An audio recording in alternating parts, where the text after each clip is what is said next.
Saralpara picnic spot खुलुमबाय समनि रादाब नायगिरि नोंथांमोनखौ बरायबाय दिनै आं दङ नैबे क'क्राझार जिल्ला सिंनि उल्टापानिनि साहा सरलपारा पिकनिक स्पट मुंदांखा होननानै बुंनांगोन बयजोंबो मिथिसारजानाय दा नैबे सरलपारा पिकनिक स्पटखौ जाय बिथांमोना सामलायबाय थादों सरलपारा पिकनिक स्पटखौ सामलायनायल' नङा बिथांमोना बेबायदि सामलायनायजों लोगोसे रायजोफोरनि थाखाय मोजां मोनसे हाबाफारि आखायाव लाजेनदों दा बे मोजां हाबाफारिया थारैनो नोंथांमोना नुलांगोन समनि रादाब नायगिरि नोंथांमोना आं बेखौ दिन्थिलांनो नाजागोन बिथांमोना निखावरि न'खरफोरनो राङारि अनसुंथाइ होनाय बे हाबाफारिखौ लाजेनदों दा बेबायदिनो नैबे सरलपारा पिकनिक स्पट खाथिनि भलन्टियार गामियाव नैबेबायदि केमेरा पार्सनखौ दिन्थिनो खावलायदों आं बेबायदि न'खर फिसाय गैजायै सासे आइजो फिसाज्ला सानैखौ लानानै संसार जायो माने थोंजोङै बुंनो थाङोब्ला जोबोद हावरिया बे हावरिया न'खराव बिथांमोना राङारि अनसुंथाइ होदों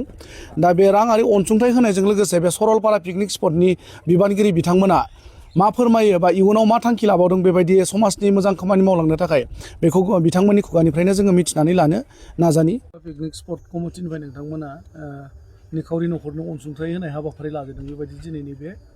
नोंथांमोननि नैबे सरलपारा पिकनिक स्पटनि सिमाजों नांजाबनाय न'खरनो अनसुंथाइ होबाय थारैनो नोंथांमोना बेबायदि हाबाफारिखौ लानांगौ ना माबोरै सानो आङो नोंथांमोनखौ बे समाव बे कुइसनखौ सोंनायनि थाखाय आङो नोंथांमोनखौ बे समाव आङो हामबाय होनो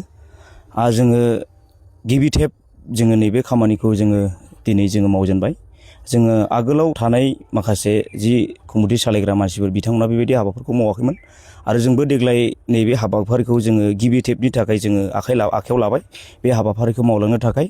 आरो जोङो सरलपारा पिकनिक स्पट कमिटिनि जानानै जोङो बेबायदि माखासे जोंनि ओनसोलाव थानाय माखासे गैजायै दुखिया हावरिया जों बिथांमोनखौ जोङो नोजोर होदों आरो नोजोर होनानै जों बिथांमोननो माबोरै जोङो सहाय होनो जों बेखौ मोजाङै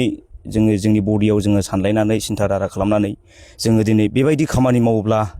जोङो मोजां जागोन नामा होननानै जोङो दिनैनि नैबे जोङो अनसुंथाइ होनाय हाबाफारि जोङो बेखौ जयै सावरायलायनानै दिनैनि गेजेराव जोङो होनाय जाबाय जोङो बेल' नङा आरो जोङो दस्रायावबो जोङो बेखौ होनो थाखाय जोङो आखायाव लाबाय जोङो हानायखिनि मानिखौ जोङो जोंनि सरलपारा पिकनिक स्पटनि थाखाय कमिटिनि जानानै जोङो बेखौ आसथेयैनो जोङो मावलांनो थाखाय जोङो आखायाव लाबाय जोङो बे गिबि खेबनि थाखाय जोङो बेखौ मावजेनबाय आरो नेक्स्ट बाराव जोङो बेबायदिनो जोङो मावलांबाय थाबावगोन जोङो बेखौ स्पटनि जानानै जोङो